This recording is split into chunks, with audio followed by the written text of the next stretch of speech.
Aquest dijous, a les 8 del vespre, a la Fundació Privada d'Aris, té lloc la presentació del documental dedicat a Pere Anguera, realitzat per la productora Acid Factory, amb la participació de veusdigital.cat i Canal Veus Televisió. Natàlia Borbonès, directora i guionista, ens parla de l'estructura del documental.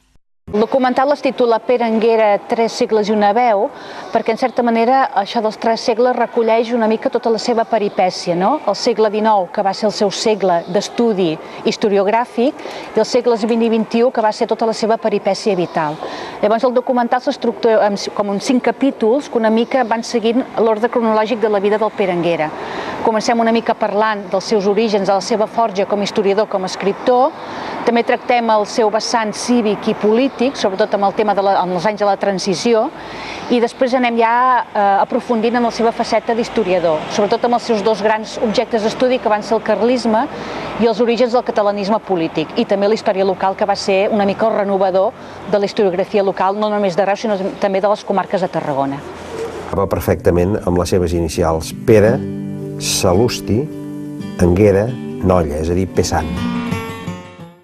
Vicenç Torrent i Víctor Rubio, de la productora reusenca Acid Factory, directors i realitzadors del documental, ens parlen de la producció.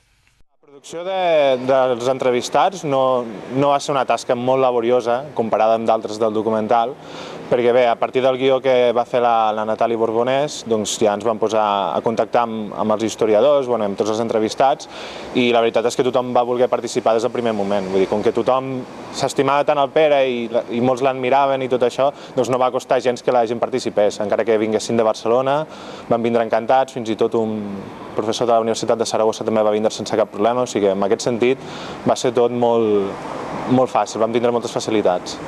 I llibres que requerien un esforç i una feinada que no era normal.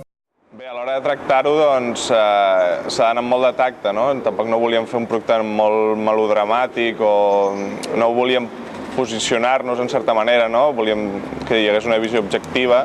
Això, en part, bàsicament és cosa de la Natàlia, que ha fet el guió, però clar, a l'hora de vestir-ho també, no? Depèn de com ho diguis, es pot interpretar d'una manera o d'una altra. Hem intentat mantenir aquesta objectivitat i bé, per altra banda, sapiguent la responsabilitat que era fer un documental sobre una figura com el Pere Anguera, doncs anàvem amb molta cura amb això.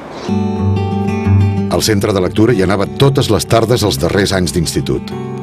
El documental està dirigit per David Fernández, Víctor Rubio i Vicenç Torrent de Acid Factory i Natàlia Borbonès.